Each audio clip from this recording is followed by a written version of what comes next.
Hi, everyone. Welcome to the Right-Click Tools 4.2 release webinar. Thanks for joining. My name is Chris Muster. I'm the CTO here at Recast Software. And today I'm joined by Mark Godfrey and Brian Dam, two of the engineers that are responsible for a number of the features inside of this release.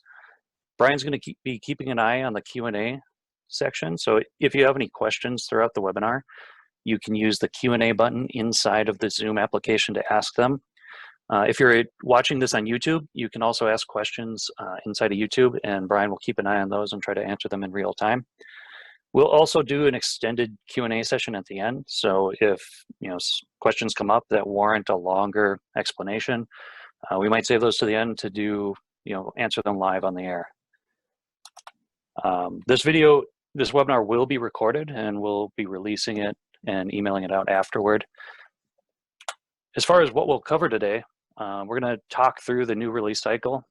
We've done this for a couple of release webinars now, and it's just a way for us to remind people on how we release software and what kinds of new features and bugs you can expect, or bug fixes you can expect in each of the releases. We'll walk through a demo of the new features that are in 4.2. This is by no means a comprehensive list of everything that's in the right-click tools, but we will try to highlight some of the more impactful features that were added in 4.2. If you wanted more information about some of the other stuff that's in the right-click tools, the other features, you can take a look at some of the pages on our site that go into that in a little more depth. Then we'll move on to the upgrade process for 4.2. We'll talk about how to get the right-click tools and install them in your environment, as well as some additional web resources that you can use to answer any questions or get help. And finally, we'll wrap up with that extended Q&A session at the end. So, as far as the new release cycle goes, it's really the same release cycle we've been doing since 4.0. We do a monthly release where we try to fix any bugs that came up that we've found over the last month or two. We may add some new features, but by no means do we expect every release is going to have both bug fixes and new features.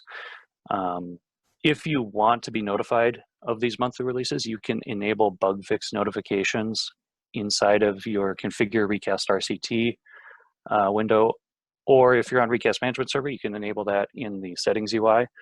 We don't expect that everyone's going to be installing new versions every month. We typically would expect that most folks would use the quarterly releases, and these are what we call internally the dot releases, right? So the last quarterly release was 4.1.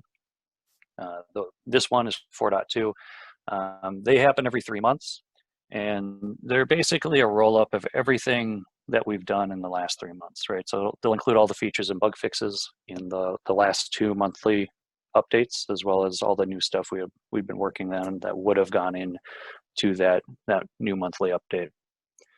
The update notifications for the quarterly releases are on by default in the right-click tools, but if you want to double check that they're on, you can go into Configure Recast RCT, or again in that Recast Management Server settings UI to make sure that you're getting notified when we do an update. So high level, what's new in 4.2? A lot of what's new here aren't really new tools, but they're enhancements to existing tools. So we've reworked the UI in the client information and system information tools. Our primary goal there was to make those functional across multiple devices at the same time. We've added some new features to the Remote Software Center. Remote Software Center was a new release or a new feature in 4.1, and we received a ton of feedback on it. And the changes in 4.2 reflect kind of the top 2 pieces of feedback that we received there. We've added some new features to the Hardware and Firmware Audit Dashboard. This used to be called the Hardware Audit Dashboard back in 4.1, and we added a bunch of new features there that Mark's going to go over. We'll talk a bit about some of the new features in the BitLocker dashboard. We have a couple of new things there that we've had a lot of requests on, so I'm excited to show that. Some of the things we won't touch on, we've updated the installer for Recast Management Server, so it no longer requires you to install .NET Core. Microsoft has said they're releasing a new .NET Core version about once per year, so this probably won't impact anyone until around the November timeframe when .NET 5 comes out. But when that happens, it should be a lot easier to get on the new Recast Management Server version. We've added streaming support in our Recast Management Server. So what this really means is it's large collection support. So we had a couple of customers say that when they ran our tools on like 20,000 devices, they would hit an error. The streaming support breaks those calls up into smaller components so that we can guarantee that we're getting all of the data up to the Recast Management Server and down to your proxies. It just helps ensure that one, we're not arbitrarily increasing the payload size or payload requirements for your server, and doing that in a safe and quick way. And then we have a bonus sneak peek feature that we're actually going to demo. This is not in the current 4.2 build, but we will be releasing this as part of our April monthly update. And it's Config Manager Fast Channel support for right-click tools. We thought, even though this is the 4.2 release webinar, we thought that this was an impactful enough feature that we should highlight it out of band and kind of talk through what that's going to look like inside of that April release, so that if this is something that you'd be interested in that would help with some of the more remote users that you have today, you can update to that April release and get going right away. So now we're going to move on to the feature demo. And the first feature we're going to kind of talk through is the client information tool. And again, this is not a new feature. This was something that's been in the right-click tools for a very long time. And the client information tool is really about pulling all of the data about your config manager clients and presenting them in a nice form. So in 4.1, this feature only worked on a single device at a time. If you tried to run it on multiple devices at a time, you would get multiple windows popping to show the different config-man client components on each device. With 4.2, you can see we've kind of designed this around the same Remote Software Center UI. And we've started grouping each of the bits of data in here and allowing you to drill into each of the components. So you can get a nice high-level overview of what configurations you have in your config manager clients in your environment. So you can see here that we've run the client information tool on 4 computers. We've grouped the data by the client version and the site code. If I had multiple site codes or multiple client versions, I would see multiple rows here. And I can drill in and see all the same data that was available inside the client information tool in 4.1. I can see HTTP port, HTTPS port, the management point, some other bits that we don't have configured in our environment, as well as the agent GUID. So a lot of useful information here that you would typically go into the control panel and run the config manager client applet to get at this data. The components tab is similar. We're showing all of the config-man client components that are installed on the device, as well as their versions. If I drill in, I can see if it's enabled on each of these devices. The cache and the cache details tab are where I think this tool gets really interesting. On the cache tab, I get a high-level overview of both the cache path, where these devices are storing their config-man content, as well as the maximum cache size on those devices. And here I can see that I have some configuration drift in my environment, right? I have one device that has 5.1 gigs for cache size and one device that has 20 gigs. If I drill in, I can see which devices have that configuration, as well as the used space, the available space, and what percentage is used. And if I see a device that's running out of space, I can select it and clear the cache. If I see a device that is misconfigured, I can change that cache size to more of a sane default and try to get that to match. And when I refresh that, that'll now show up along with the other devices there.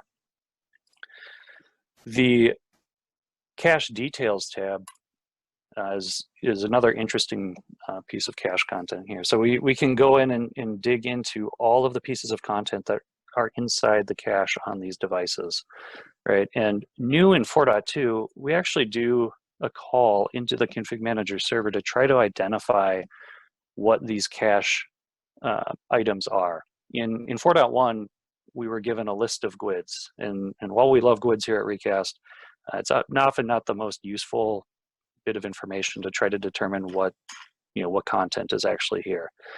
So here, you can see we have content names for updates, we have content names for packages and programs, and then we have these bits called orphaned content, and these are the content items that we couldn't find on a distribution point when we queried config manager. So these might be good candidates to clean up, right? If I dig into them, I can see, well, the cache path, I can see how much space is being used on each of these devices. I can actually go and get more information about it by browsing to it, and I can see, well, based on the name and the size, this might be a Windows 10 cumulative update. If it's no longer on my DPs, I probably don't need it on these devices, so I can go ahead and delete that content. So it's pretty useful for getting an idea of what's available on your network. I know, for example, Gary did a video on this where he was talking about looking for old versions of your WIM files, right? Another item that takes a ton of disk space. If you have multiple versions of WIM files, there's really no reason to have the older versions, since your task sequences are going to reference that newer version. The Applications tab is looks very similar to the Remote Software Center. So this is looking at all of the applications that are deployed to a device. We had very similar functionality in Remote Software Center and the Client Information Tool, and since applications were in Client Information Tool, we didn't want to remove any functionality for community users. So we made it so that the applications will show up here. Will still show up here for our community users. One thing to note, the community users will not be able to run this on multiple devices simultaneously. You'll be limited to the single device view. But you can come in here and see which applications are installed, and you can actually install and uninstall the applications right from here. Some new features in this view, we added the icon, and we actually added package program support in here that didn't used to be available inside of 4.1. The execution history tab looks very similar to the way it did in 4.1. We show the packages, programs, task sequences that are being executed, and if they succeeded or failed, and why it failed, and when it last attempted it. So very similar to the way it looked in 4.1, except again, we're allowing you to see it on multiple devices simultaneously. And then the Boundaries tab. This one actually got a little bit of a rewrite in 4.2. It used to be we had separate sections for boundaries and boundary groups, and we decided that it probably made more sense to just kind of combine these, to assign or group all of the boundaries inside of the appropriate boundary groups here. So you can see here we have, two boundary groups, although one is called unassigned boundaries, and that's kind of a default group that we add things to if we detected that the boundaries weren't assigned to a group. And if we drill into those, we can see the devices that are members of those individual boundaries. So that is the Client Information Tool. Next, we'll jump into the System Information Tool. And while the Client Information Tool was all about your ConfigMan client, the System Information Tool is all about the Windows operating system and what data we can pull directly from the operating system. System information in 4.1 was a little bit unique in that we had separate UIs for the single device system info tool and the multi-device system info tool. And our goal with 4.2 was to make both of those, all of the features in both those UIs to work on multiple devices. So, really to take the tabbed view of the 4.1 system info view and scale it, let you run it at scale across multiple devices. Because if you did that in 4.1, if you ran system info on multiple devices, you would lose things like the add remove programs tab of the system info tool, or the drivers tab and the services tab. So we wanted all of those to work across multiple devices simultaneously. And so you can see here on the left, we have a very similar set of tabs to what we had in 4.1. We've broken out the general tab into the operating systems and the hardware tabs. And you can see here we've grouped the operating systems by the OS caption, the version, and the build number. And if I drill down into it, I can see some more information about the IP address, the domain, if these devices are pending restarts, and when they last booted up. If there's something that doesn't look right, like this device hasn't booted since January, we might want to fix that by restarting the device. So all the same right-click tools work here that you're used to. On the hardware tab, it's similar to the OS. We group by manufacturer and model, and if you drill in, you can see MAC addresses, serial number, BIOS versions, and BIOS release dates. And again, all the right-click tools are available to you. Applications are where I think things get interesting in this tool, right? We can see at a glance all of the applications that are installed in our environment, grouped by the name and the version. So, immediately visible to me, I can see MDOP MBAM is in here twice, right? And I can see that, well, I have a version mismatch here. One device has a newer version than the other 3 devices here. So maybe I want to take action on those, right? Maybe I want to add them to a collection, or, that's deploying the new MBAM client or something like that. Or maybe I want to start Remote Software Center and kick off the application manually. I can actually take some actions right from here, right? I can, if I see an application that isn't appropriate in my environment, I can select it and click the uninstall button. Now, note that this won't work for all types of applications. It's really for MSIs, but you can kick off that uninstall remotely right from here if you want. The Windows Updates tab is pulling all of the updates that Windows thinks are installed on this device. We have a couple of pieces of what look like duplicate functionality across these, right? And it's really that these are kind of context specific, right? So if, for example, if I open Remote Software Center, I see updates in there. That's a different set of updates than I would see in the system information tool, right? Because it's context specific. Here I'm talking about the Windows OS. In the Remote Software Center, I'm talking about what's deployed to the system through Config Manager. And those 2 items have different sets of data that's available to us. So unfortunately, Windows only shows us the KB article, the description of the update, as well as when it was installed. We don't actually see what the update is called, but we do have a URL here that you can click to get more information about a particular update. So you can see that this one is a servicing stack update. Services is another area where I think this particular tool gets kind of interesting, right? So if I can search for services. If I need to change like the startup type for a particular service, I can just do that real quick, right? So say, branch cache is manual. Maybe I want to switch that to automatic or automatic delayed start, or maybe I don't want branch cache in my environment. I can disable it. You can start, stop, restart the service. So I think this is a really powerful tool that could get a lot of interesting use out in the world. The drivers tab allows me to, at a glance, see all of the drivers that are on the devices that I've selected.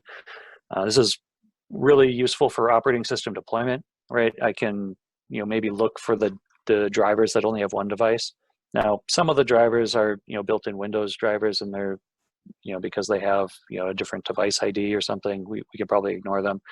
But if I see, for example, like an Intel driver where only 2 of the 4 devices have it, maybe that indicates some configuration drift in my environment, right? Why do 2 of the devices have a different version of the driver than some of the other devices in the environment? I can go, relitigate our update procedures, relitigate our task sequence deployments to make sure that we're deploying the same thing everywhere. User profiles is where I can go to look at all of the accounts that have been logged into these systems. And we look in a couple of different spots for this, right? We look in WMI, we look in the registry, and we check to see if that profile path actually exists on those devices. This can be useful, like if someone leaves the company and you want to make sure that the cached credentials are no longer valid. You can select the user and hit delete, and it'll actually delete the account on all the devices remotely. So that can be useful, or if you have an expired service account or something like that, can be useful for cleaning some of those up.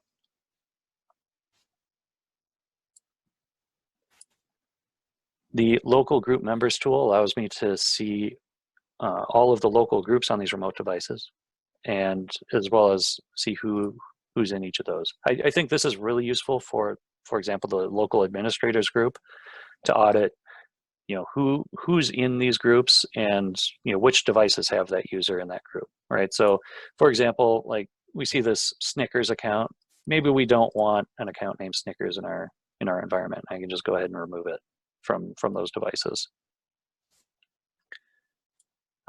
I say it's useful for administrators, but it might be useful for other groups, right? If you want to see who's available as a remote desktop user, well, why does Garrett need to be added to the remote desktop users group, but nobody else does, right? It might be something to investigate. And finally, the batteries tab, which is unfortunately somewhat boring in this demo. So since we're using all VMs in our environment, we don't have any batteries available. But what this would normally do is show you all of the batteries on the remote devices grouped by the name and the type of battery. So at a glance, you can see the distribution of batteries in your environment. And if you drill down into each of those, you can actually see some information about the health of the battery, right? You can see how much charge is remaining. You can see the serial number of the battery. So if you need to order a replacement battery for some reason, you can just go and hit it remotely and try to get the information there without having to go and find the device.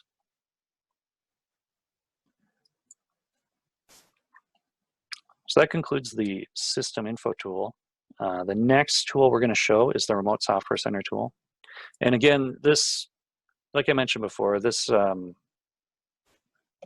tool got some feature updates with 4.2, but we're not going to jump into all of the 4.1 features for this. Pretty much all of the feature updates happened on this applications tab for this particular tool. So when we launched this in 4.1, we had a ton of feedback on it. People seemed excited about it, and one of the biggest pieces of feedback on it was that we don't have a way to view user-based deployments. Right, there are a ton of organizations out there that deploy applications to users, and we didn't have a great way of displaying those since all of our deployments were device-based.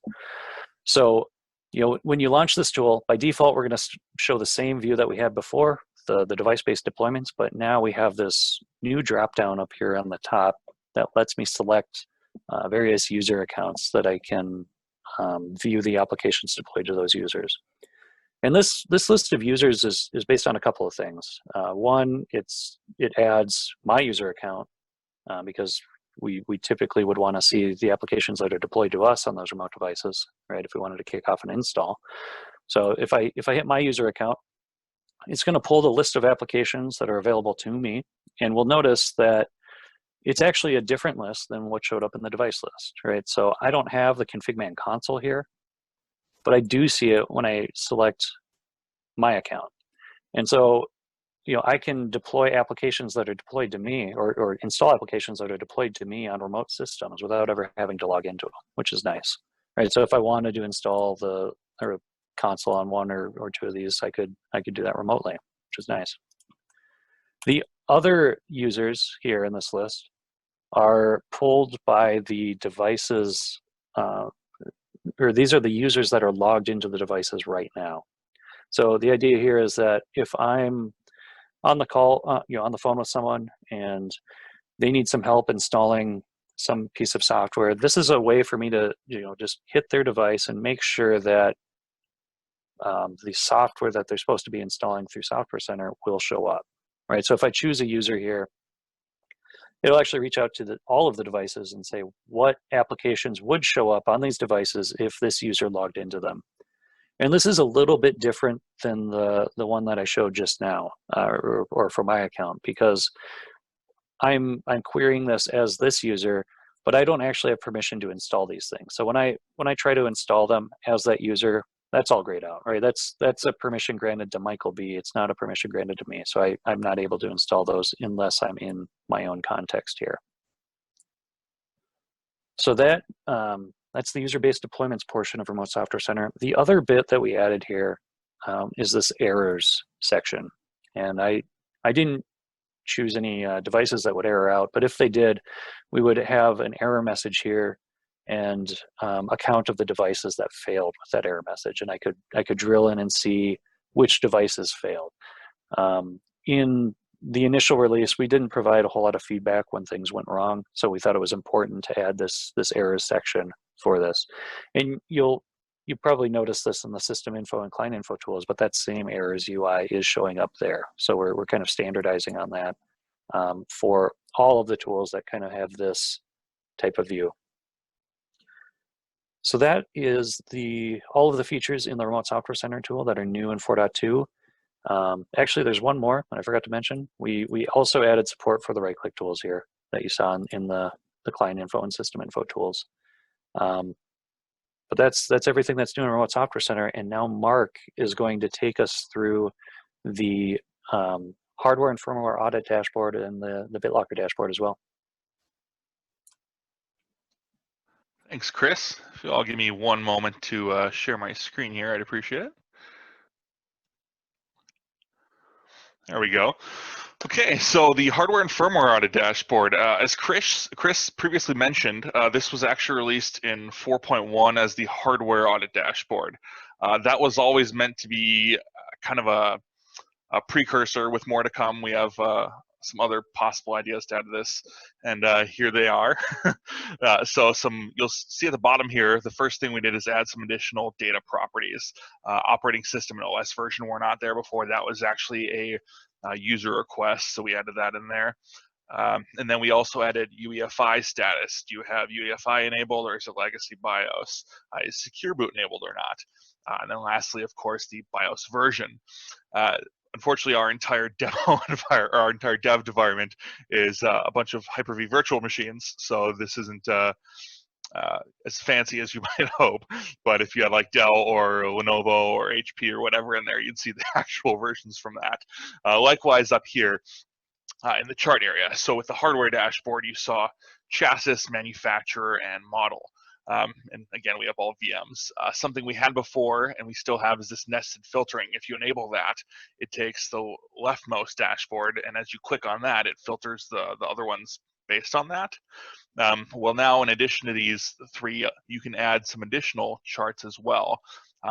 You can select dynamically 1 through 6 different charts like UEFI status, SecureBoot status, BIOS version.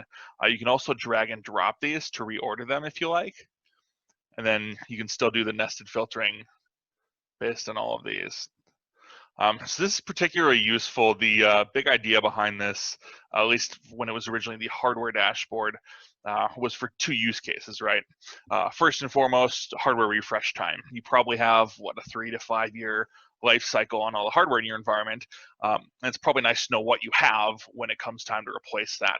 And this queries it all from the configuration manager database, so you know everything you have and get a better overall visualization of that. Number 2, and this is enhanced even more with the firmware data, is Windows 10 build update time. I don't know about you, but I really like to make sure all my firmware is up to date when it comes to Windows 10 builds. You also might have to worry about certain compatibility with incredibly old models if you have any of those to deal with. I know I don't like supporting old hardware, but we do what we got to do. But one of the other big things with Windows 10 is it relies heavily on virtualization-based security. And a lot of these features like Credential Guard and whatnot, they update these, you may not know, often every single version, but they might have firmware reliance, which you need to update the BIOS for to actually fully take advantage of these security features. So it's nice to know what you have, and then once you kind of visualize what you have and what BIOS version you're running on here. Let me disable this for a second, and let's say we grab the BIOS versions and we want to find, hey, these ones are on older versions. We can again right click on these, either add them to a collection that has your BIOS update deployed to it, or if you already have it and you just want to kick it off, you can always run the remote software center that Chris previously showed and just kick it off that way. So we're going to go on from there to the BitLocker compliance dashboard. Basically, the big changes to this are adding support for Configuration Manager BitLocker management. For those of you who have not heard, MBAM went main end of support. It's still an extended support, but they announced the extended support end date for, I don't even remember the day. It's in a few years or so, essentially. But as a successor to that for their on-prem management, they're basically rolling MBAM functionality into Configuration Manager, and they released the first iteration of that this year, added a little more functionality in the second release this year, and they have some more to come. But we decided we want to update this to tie into there. So you'll see this far left pie chart here shows where your recovery keys are stored. And it'll show you if you don't have keys stored, if they're in AD, if they're in MBAM, if they're in Configuration Manager, BitLocker Management, or some combination of 2 or 3 of those. In our environment, we have, I think, like one. This is just a little dev environment, so there's one with a key in AD and a whole bunch of them with their keys in CM BitLocker Management. The MBAM compliance chart in the middle, none of that's changed. We're not going to be updating any MBAM stuff itself since MBAM's going end of life at some point. This environment doesn't even have it configured, which is why it all shows as unknown. And then this pie chart on the far right is brand new. It's basically showing BitLocker Management compliance based on data pulled from Configuration Manager. So I've seen here, this is actually scanning our workstations OU. We've got 3 devices that are non-compliant here. We've got 1 device that is not even managed by Configuration Manager, BitLocker Management. Basically how it'll determine that is if you've configured a BitLocker management profile in here and you have it targeted at a device, then it's going to be considered managed by it. This is encrypted, but it doesn't have that targeted, so it's not managed by it. And then we see a bunch of compliant machines here. And if you do want to remediate those, you can always, let me click on the non-compliant ones. You can always run that BitLocker status tool that we've always had, and it'll give you some more fine-grained details and the option to well, actually, these I think I just encrypted, so they just haven't run a policy update to show they're compliant. But you can always add the key protectors, encrypt, so on and so forth from that tool if you like. But that is all for the BitLocker changes, and I'm going to hand this back to Chris. Awesome. Thanks, Mark. So the last bit we're going to talk about, again, is not a feature that's available inside of 4.2, but it will be coming in the April release. And that's our Config Manager fast channel support for the right-click tools. And I have here the system information tool that's pulled up against a single device. And I'm just going to hit refresh here. And when I do that, it's actually going to kick off a PowerShell script inside a Config Manager. If I refresh here, I can see this Config Manager fast channel script. If I hit show status, we can see it's actually running right now. And as that finishes, we're going to start getting some results, right? So we have the results here, and we can see the script has finished running over here. So the goal behind this is to really enable some of the remote users in the environment, right? So the idea behind this was, if you have a CMG, how do we get our right-click tools running over that CMG? And this was, kind of the quickest path to that.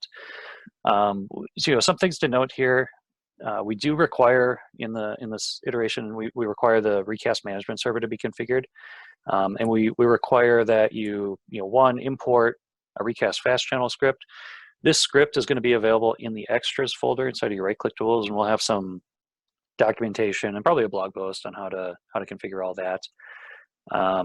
The second thing we require is that you configure a Config Manager fast channel route. So we added a new route type to to the Recast management server called Config Manager Fast Channel.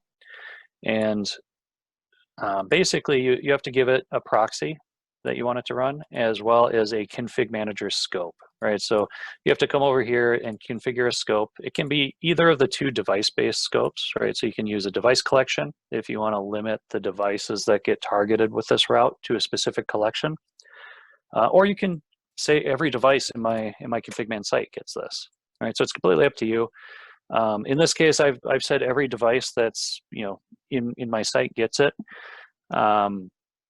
But we do some further filtering on that too, right? So while we say that it's every device on the site, really we are doing a query against configman that says, all right, show me all the configman clients that one are capable of utilizing the fast channel, right? It's greater than some 1710 or some whenever the fast channel officially shipped the script support, and two, we do have a component that needs to get installed on those endpoints. And the reason for that component is really to get around the size limitations inside of the config man fast channel, right? By default, when you run a script over the fast channel, you're limited to 80 kilobytes in size or some such thing.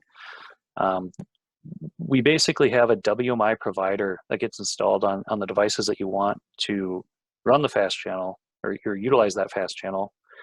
And that WMI provider is intelligent enough to know, like, all right, I have to split off these results into multiple calls. So if I choose a larger action, like the applications, for example, it's actually going to kick off multiple run script calls to the same device so that it can stream the results back up to the Recast management server and back down to my client. So there is a component that needs to get installed to facilitate some of that.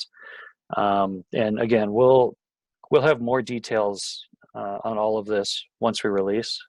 This will be shipping with the April release once that's finally out the door. So keep an eye out for that. Keep an eye out on the blogs for further instructions on that, and we'll update the documentation as well when we wrap this up. So that's everything we have for the fast channel support. And now Chelsea is going to take us through some of the information about how to get the new right-click tools, as well as other bits on our site that'll help walk you through the install. Yeah, thanks, Chris and Mark. My name is Chelsea. I'm going to give a brief tour of how you can get the latest versions if you don't already have them installed. For enterprise customers, simply log into your portal account at portal.recastsoftware.com. You'll notice a bit of a different look to the portal. Hopefully it's easier to navigate, and the home screen will have the latest version for you to download. For community users, can download the latest version from any page on our website. Simply click the download tools button in the upper right corner and fill out the form, and you'll get the download link. And all community users receive 30 days free of enterprise, regardless if you've already had a trial.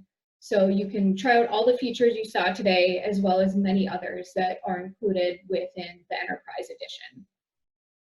I want to also point out that we have a feature request page on our site under the features menu within our navigation. If you have ideas for making right-click tools even better, please submit them on this page. You can add new ideas, you can upvote ideas that have already been added, you can sort by what's trending, what's popular, as well as search for ideas. We really appreciate feedback on how the tools can be even more valuable, and we look at this when deciding what features to ship in future releases. And finally, if you like what you saw today and are interested in a price quote, you can request that from our site.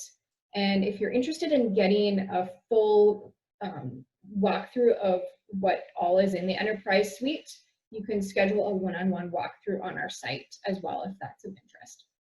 On behalf of our team, we really want to say thank you for taking the time to listen in to our webinar today. And we hope the new features will be of help to you.